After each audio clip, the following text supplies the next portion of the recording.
Buenas tardes, aquí nos encontramos nuevamente desde el Centro Universitario de Tecnología Nuclear para, para continuar con nuestras conversaciones de la tarde sobre reactores y centrales nucleares, y en esta oportunidad vamos a hablar de la matriz energética. Para ello tengo el agrado de presentar a Alejandro Di Benedetto, que trabaja con nosotros en el reactor nuclear RA0. Hola Alejandro, ¿cómo te va? Hola Adriana, bien acá pasando este momento como todos, pero tranquilo. Bueno, y Walter Keil, que es el jefe del reactor nuclear RA0, que es el que nos va a ilustrar un poco sobre un tema tan interesante como es este que estamos presentando. Hola Walter, ¿cómo te encontrás? Hola, ¿qué tal? Buenas tardes. Muy bien, pasando la cuarentena. Pero, en fin. Bueno, muy bien. Alejandro, entonces va a comenzar. ¿Cuál sería tu primer tema o desde dónde te interesaría abordar esto de la matriz energética? Bueno, primero como esta charla queremos que la vean todos, la escuchen todos, o sea, quería preguntarte, Walter, para empezar en sí, ¿qué es una matriz energética? Bueno, una matriz energética nos da una escala de la importancia que cada fuente participa en la demanda energética de cada uno de las personas que constituyen una sociedad. O también se podría pensar como una escala que nos permite ver el consumo, ya sea la provisión y el consumo por parte de la producción sería la oferta y por parte del consumo sería la demanda de las distintas fuentes energéticas. Bien. Les quería comentar de qué manera o por qué nos hemos especializado tanto en estudiar fuentes energéticas. Y eso se remonta al inicio de nuestros antepasados, o mejor dicho, en el momento en el que el ser humano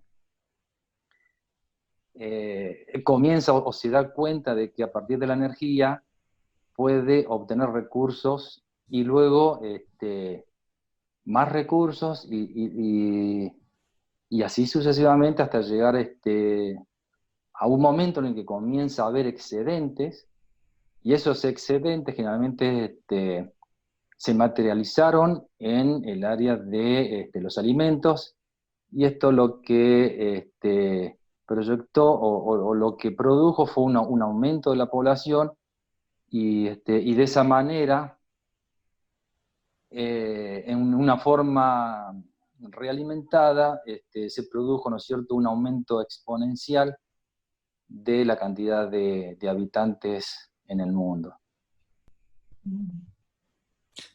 Bien, o sea que vos decís que hay una relación directa más o menos entre, por decirlo, el nacimiento de la energía y posteriormente la matriz energética con después el crecimiento demográfico. O sea, hubo un impacto directo en la cantidad de población. Sí, es un tema que se está estudiando constantemente. Tal es así de que el hombre primitivo, eso hace aproximadamente más o menos 500.000 años, o pongámosle 200.000, hace muy poco, consumía una muy baja cantidad de calorías para su desarrollo.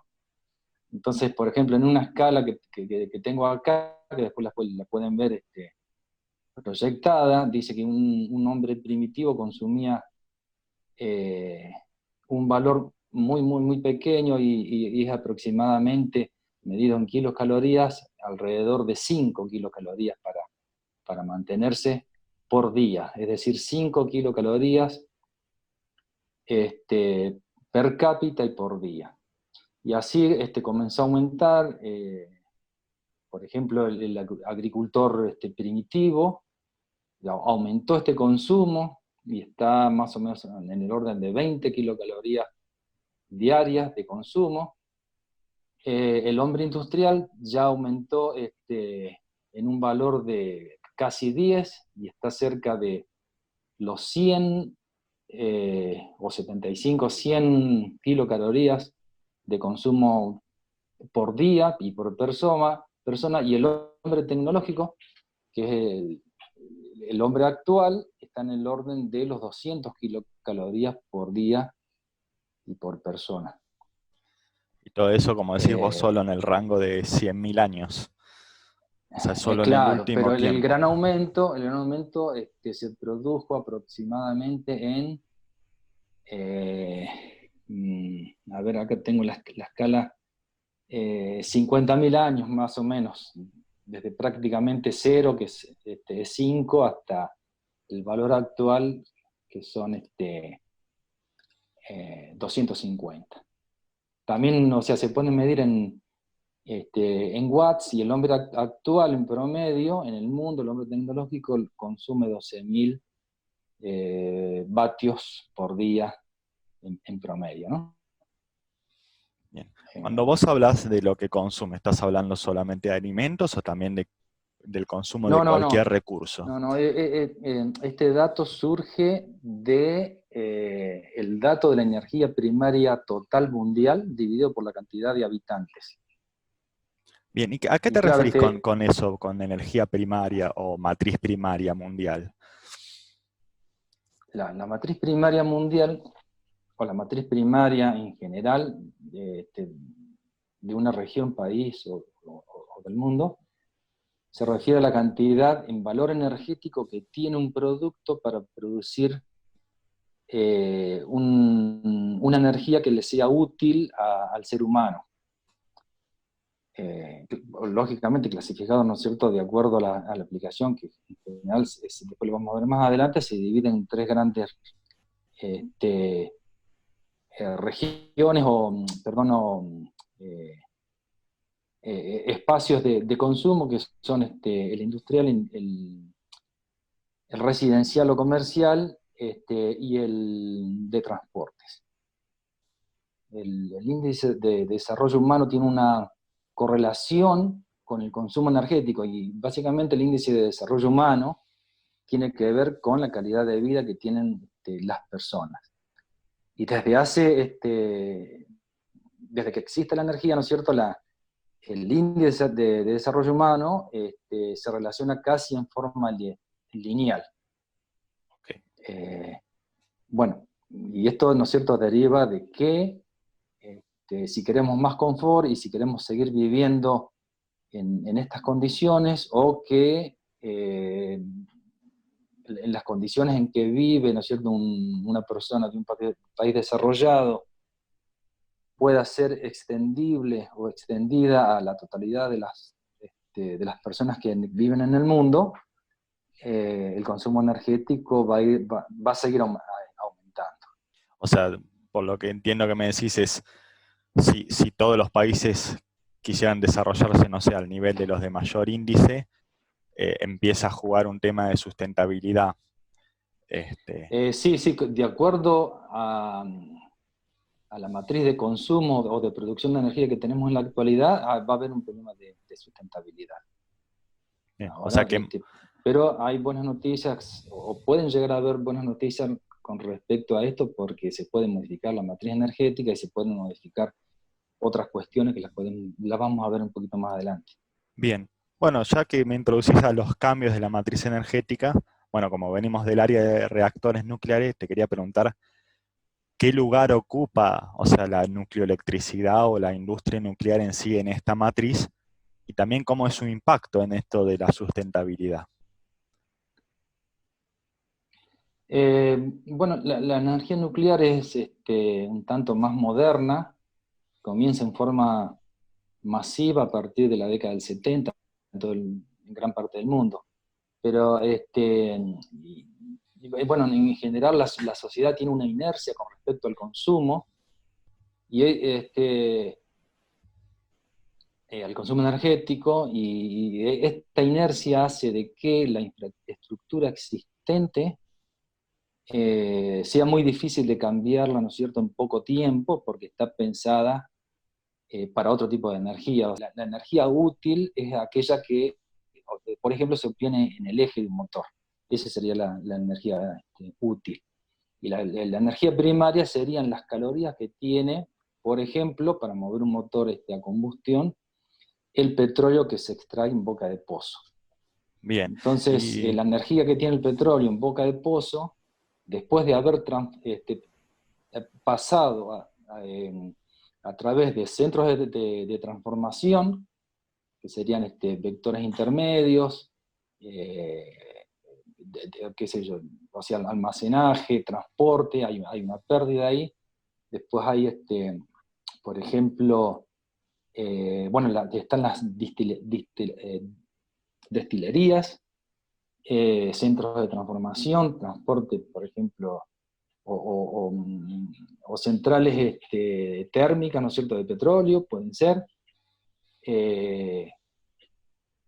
Para el caso, ¿no es cierto?, de transformarla en energía eléctrica, centros de transformación, y luego estarían los centros de consumo.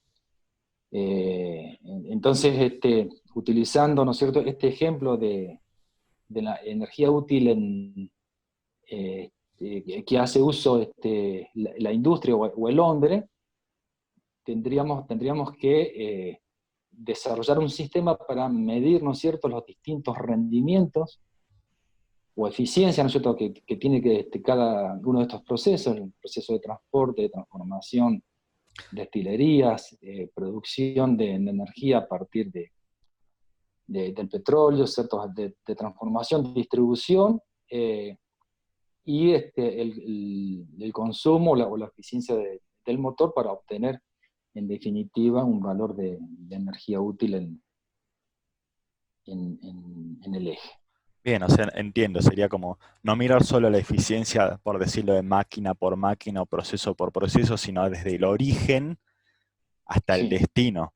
Como si en la industria claro. nuclear sería desde que extraigo el mineral uranio, fabrico el combustible, lo transporto, lo utilizo, eso genera calor, bueno, como ya van a explicar en otros videos algunos compañeros nuestros, hasta que llega a mi casa, digamos, todo el proceso. Sí, básicamente sí, pero que son varias las etapas. Bueno, en el caso de la energía nuclear, eh, es decir, la parte que conforma la energía primaria sería el poder calorífico, o el calor que entrega, ¿no es cierto?, el mineral de uranio al pie de la mina. Bien, entiendo. Es desde que Eh, extrajiste el material, el producto desde bruto. que se extrae, sí. Después de los distintos procesos hacen de que exista, ¿no es cierto?, a ese poder calorífico, o a esa cantidad de calor se vaya degradando conforme se van sucediendo las distintas etapas hasta obtener energía, Bien. eh, energía útil. Y En el a caso de la nivel, energía nuclear, se necesita, ¿no es cierto?, de un proceso para crear energía secundaria o energía final, que en este caso sería la electricidad. la electricidad, En el claro. caso de, claro. A nivel, no sé si se puede definir capaz a nivel de energía, de Argentina, perdón, cuál sería si hay alguna matriz energética primaria en Argentina más definida. Este, si se puede catalogar de alguna manera o esa matriz primaria. Sí, o sea, las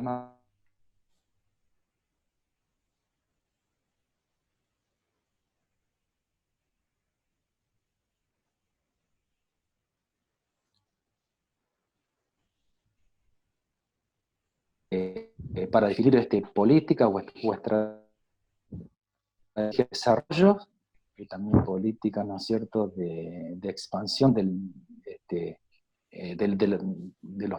de las distintas fuentes energéticas o de los parques de producción. Y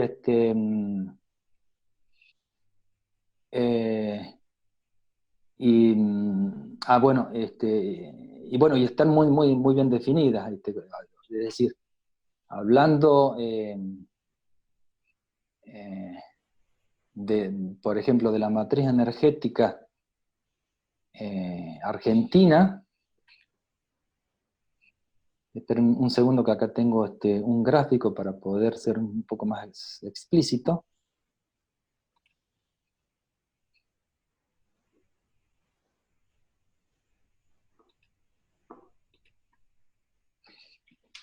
En Argentina tenemos en la actualidad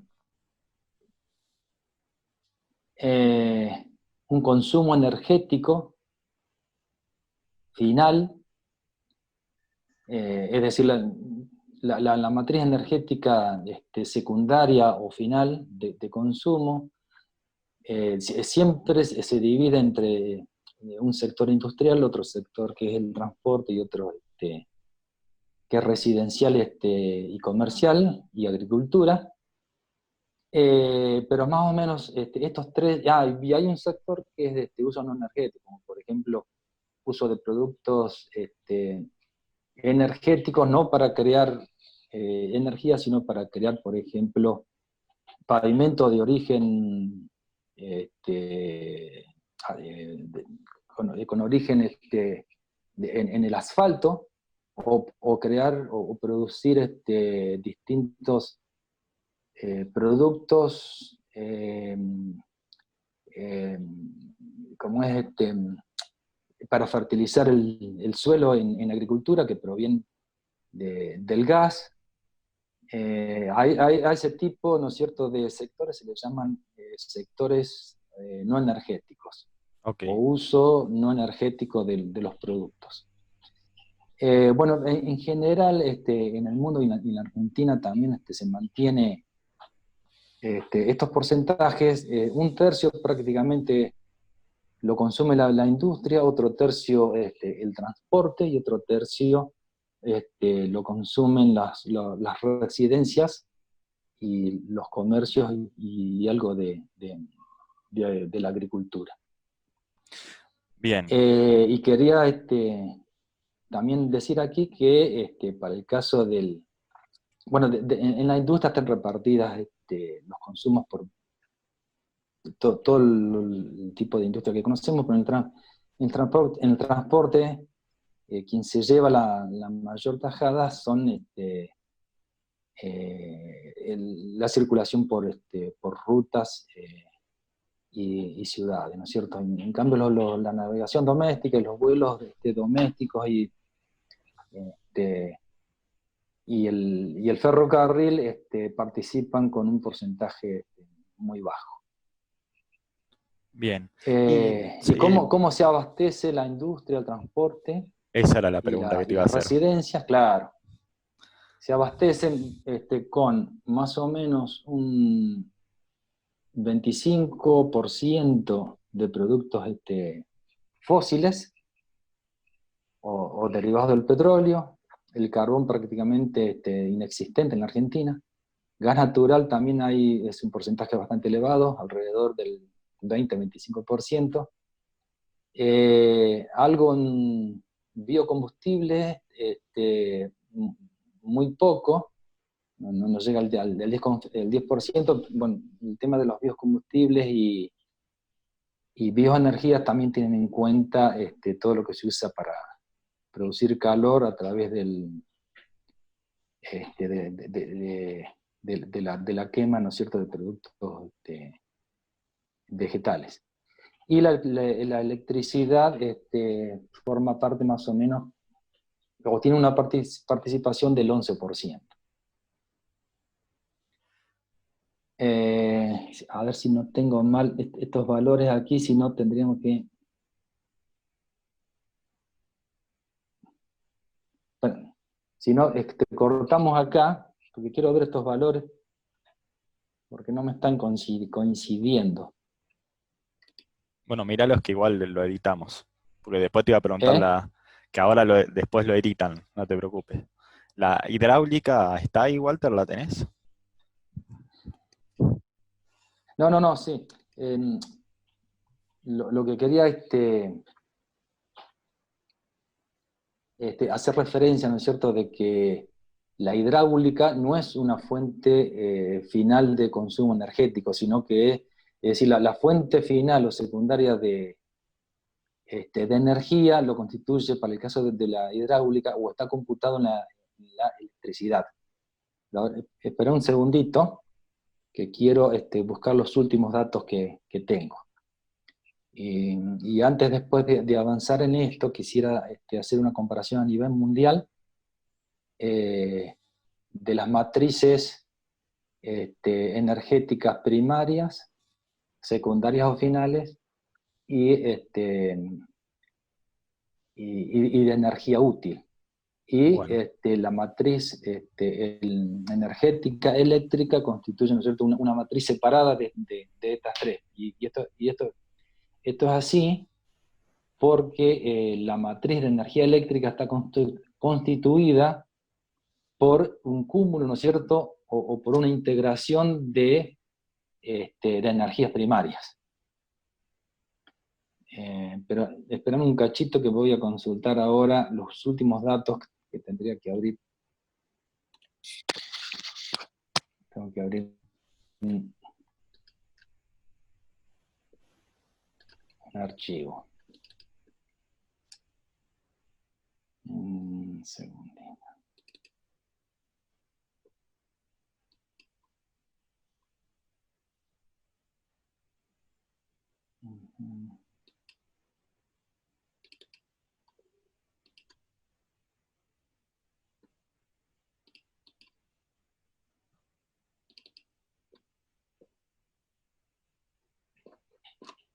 Segundito.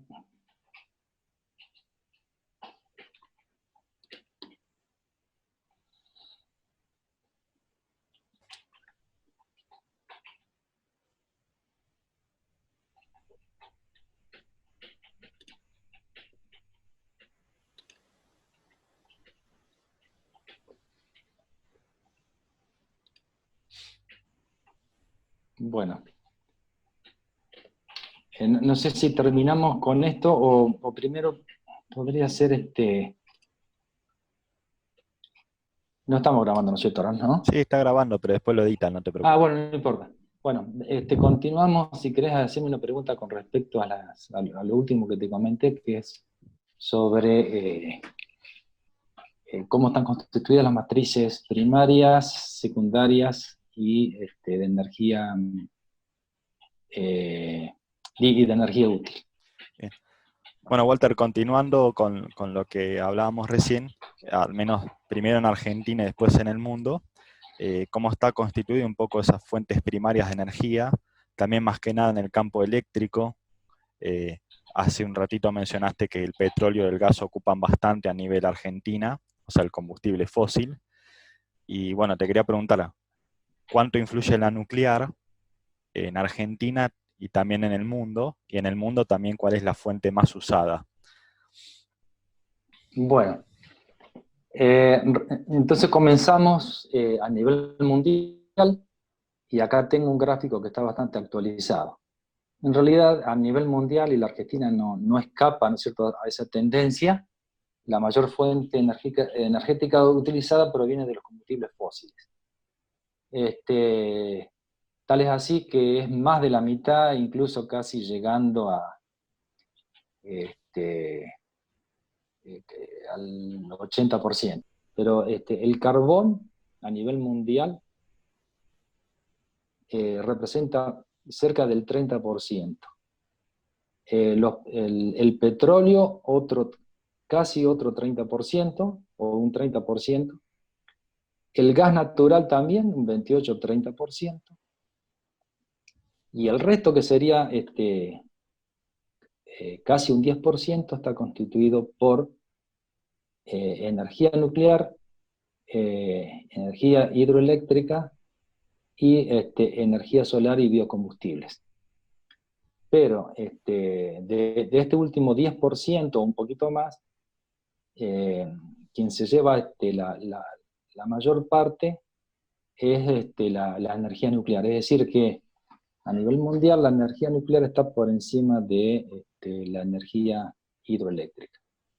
Ah, bien. Y, ¿Y en claro, Argentina? No, en bueno, Argentina y no es así, ¿no? En Argentina no escapa tampoco esta tendencia y estos valores. En Argentina tenemos que los derivados del petróleo superan el 30%, el petróleo superan casi está por el 40%, el gas natural constituye algo muy importante en la Argentina, en su matriz energética, y representa casi el 50%. Y nos quedarían, es decir, que entre gas natural y petróleo, derivado del petróleo, tenemos casi un 90% de nuestra matriz primaria. Bien. Y lo que resta lo contribuye la energía nuclear, la hidroeléctrica, biocombustibles. Y, y el carbón, que en nuestro país es muy, muy pequeño. Esa es la diferencia que tenemos, o que tienen países como la Argentina o la Argentina respecto al promedio mundial.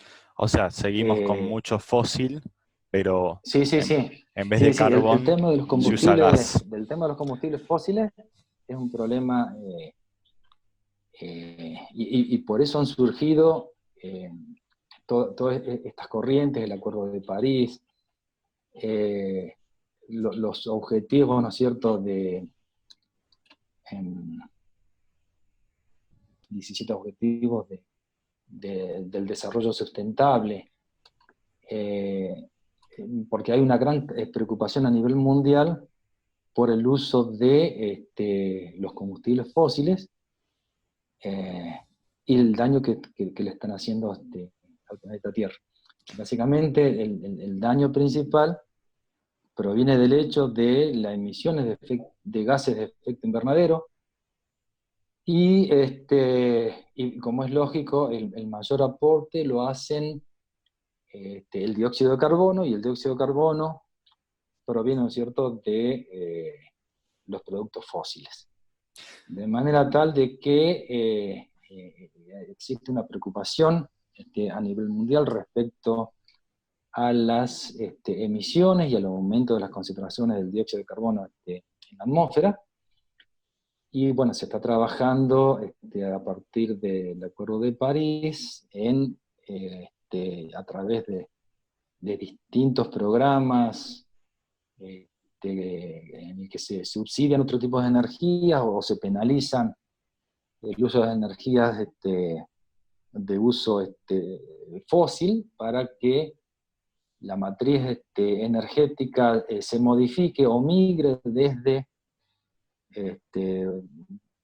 los combustibles fósiles hacia otro tipo de energía que sean más contaminantes. En ese sentido, la energía nuclear está en unos o varios, ¿no es cierto?, de los objetivos del desarrollo sustentable de las Naciones Unidas, y uno de ellos es el número 7, que habla sobre, ¿no es cierto?, precisamente energía limpia para la humanidad. Bien. Ahí vos mencionaste, creo que una cosa muy importante, que bueno, el consumo se distribuye, voy a hablar solo de tres, ¿no? Industria, transporte y hogareño, residencial, ¿no? Pero Sí, hiciste mucho transporte hincapié, residencial e industrial. ¿Cómo? hiciste mucho hincapié en que el consumo de transporte se ve una gran carga del uso de petróleo, digamos, de combustibles fósiles. Lo que te quería preguntar es, de esos tres sectores, ¿cuál es el que, no sé si hay uno que más consume o al menos el que más combustibles fósiles consume? Los productos fósiles básicamente están casi en el 100% del transporte. Por eso hay grandes esfuerzos, ¿no es cierto?, en cambiar el sistema de transporte a nivel mundial. Pero para cambiar el transporte a nivel mundial, lo que se requiere es de modificar la infraestructura, ya sea por parte de la oferta y por parte de los consumidores, ¿no es cierto?, que son los que tienen los vehículos.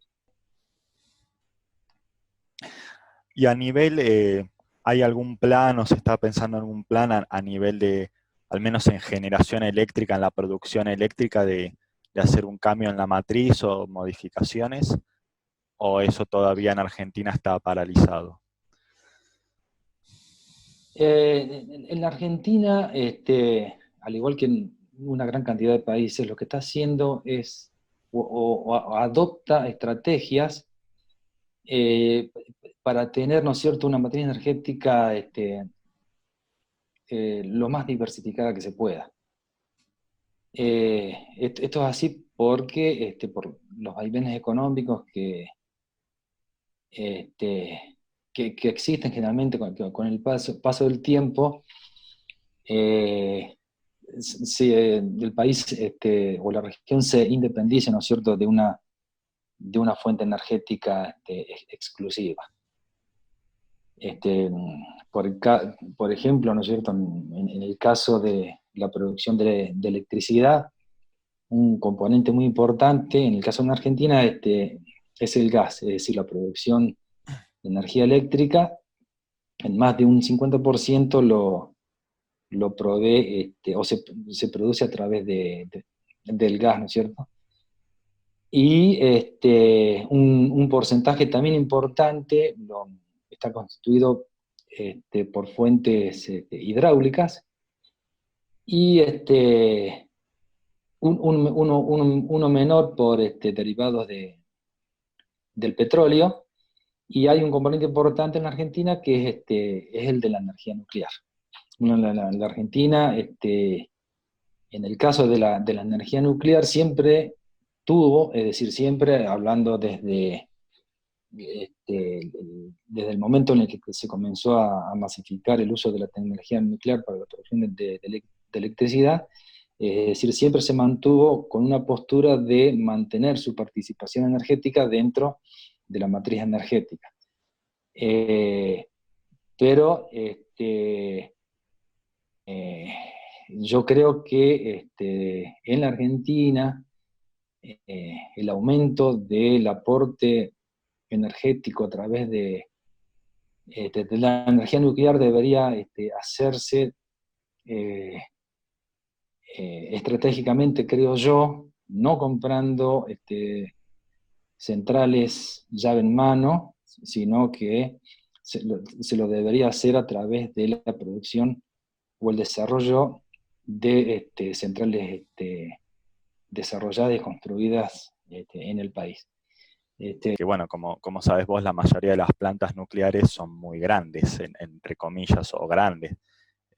Bueno, sacando en nuestro caso a Tucha 1, que es antigua, después estamos hablando de altas potencias y capaz en ciertos sectores, también para acercar la energía a ciertos lugares, ¿no? Como decir, tener un reactor más pequeño que esté cerca de una zona, a reactores más grandes y que después tengas que invertir mucho en la distribución de energía, que como vos decías, termina impactando en la energía útil, ¿no? Pero también es el nuevo concepto de estar más cerca de lo que uno necesita, tanto en zona, en impacto, en cantidad necesaria, porque son modulares. Justamente si yo necesito más energía, puedo usar otro módulo, y mejor aprovechar al máximo cada módulo a tener de más o de sobra, o tener que estar subiendo o bajando la misma energía del reactor, cuando un reactor nuclear siempre conviene que esté operando al 100%, que es donde está en general su máxima eficiencia, ¿no? Y también lo que no es poco es que tener un producto estándar también minimiza mucho los costos, ¿no? Y también que sea modular, que es un tamaño más pequeño, también hace que las industrias locales sean más capaces de participar que si uno hace reactores mucho más grandes, donde hay componentes que son muy específicos. Claro. Bueno, ahí ese es un punto clave, ¿no es cierto? Y muy beneficioso para países como el nuestro, donde se requiere, ¿no es cierto?, de mantener estar constantemente produciendo empleo. Sí, y vos nombraste mucho que se usa el gas natural, bueno, en Argentina tiene sus reservas, y con respecto a las energías alternativas, solar, eólica, ¿hay algún plan en Argentina? ¿Se está trabajando un poco en esa parte? No, o sea, se trabaja y se le da la importancia que requiere, ¿no es cierto?, eh, ha- hacer los esfuerzos para diversificar una matriz energética. Además, la Argentina, ¿no es cierto?, ha firmado distintos protocolos en donde se compromete a promover, ¿no es cierto?, y desarrollar energías que no sean contaminantes o que tengan baja emisión de gases de efecto invernadero. O sea, las que vos mencionaste Entonces, como limpias en su momento. como limpia, sí, Bien, pero porcentualmente, y porcentualmente actualmente, es decir, en la actualidad lo que se aporta es bastante bajo, eh, y la mayoría, ¿no es cierto?, de los desarrollos tecnológicos de este tipo de fuentes, ya sean a través del viento, como las eólicas o solares, se hacen con tecnología importada. claro, entiendo. O sea que también, igual es importante lo que vos decías, que nosotros como usuarios finales de muchas de estas fuentes primarias de energía, o sea, terminamos siendo usuarios finales muchas veces el petróleo, y bueno, ni hablar de la electricidad, podemos hacer también nuestra parte, o sea que no todo tiene que estar en la parte de arriba. Vos mencionaste un vector, o sea, uno puede trabajar en cualquier parte de ese vector, y a nosotros como usuarios nos toca una parte, ¿no? Sí, sí, a nosotros como usuarios nos toca una parte, eh, que es básicamente modificar hábitos de consumo. Yo creo que desde ese punto de vista podemos lograr muchísimo, como por ejemplo el transporte o otro tipo de uso de la energía, como es para la calefacción o refrigeración o el confort humano.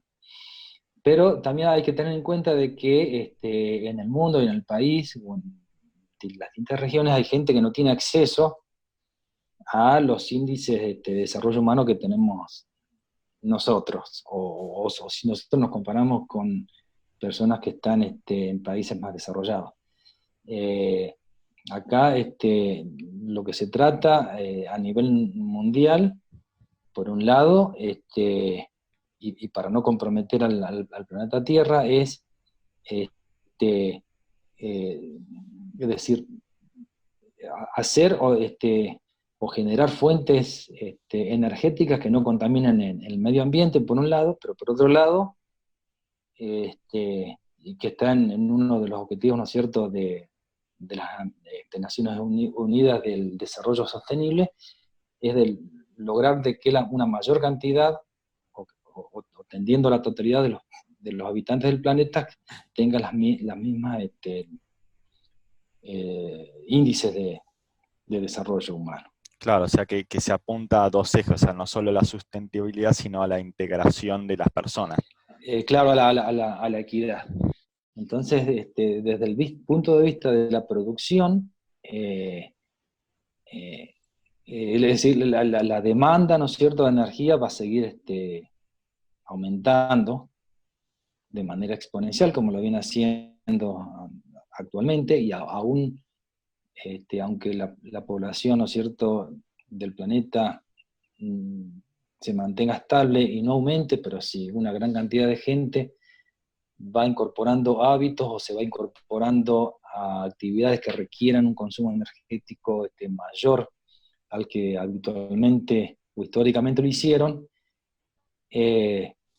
la demanda y por supuesto la oferta y la producción de energía va a seguir en constante aumento. Entonces uno de los desafíos que se ha descrito, ¿no es cierto?, en el Acuerdo de París y que periódicamente se revisa cada 5 años, es el de el que se han comprometido los países que adhirieron a desarrollar, ¿no es cierto?, estratégicas energéticas para lograr que el aumento promedio de la temperatura en el globo terráqueo no esté por encima de los 2 grados centígrados previos a la era industrial. Bien. Y hacer los esfuerzos necesarios, ¿no es cierto?, para no llegar al 2% y mantenerlo en el 1,5, no en 2 grados, sino en 1,5 grados. Entonces, a nivel mundial, todas las energías que no sean perjudiciales para el medio ambiente, y esto significa que no liberen gases de efecto invernadero, la energía nuclear tiene un papel muy importante que podría llegar a desempeñar si no existieran algunos factores que hacen de que esta oportunidad no pueda llegar a hacerse realidad. Por supuesto que sí, no van a faltar oportunidades. Gracias, Walter, gracias, Alejandro. Ha sido un gusto compartir entonces esta conversación. Gracias, Adriana, y gracias, Walter, también por responderme, y bueno, no va a faltar la oportunidad. Bueno, nos vemos. Muchas gracias a todos. Gracias. Hasta luego.